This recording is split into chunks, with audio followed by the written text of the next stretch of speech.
Cześć, witam na kanale HardReset. W tym odcinku pokażę Ci, jak przywrócić iPada 13 do ustawień fabrycznych. Na początku przechodzimy do ustawień, a następnie do zakładki ogólne. Teraz zjeżdżamy w dół do opcji przenieś zawartość lub wyzeruj.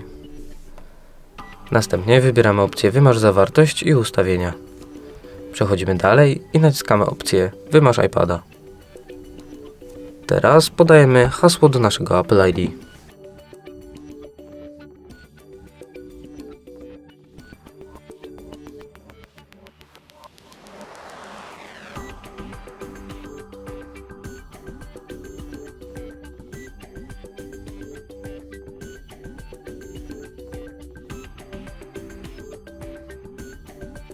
Jeżeli wideo było dla Ciebie pomocne, zostaw łapkę w górę oraz subskrypcję.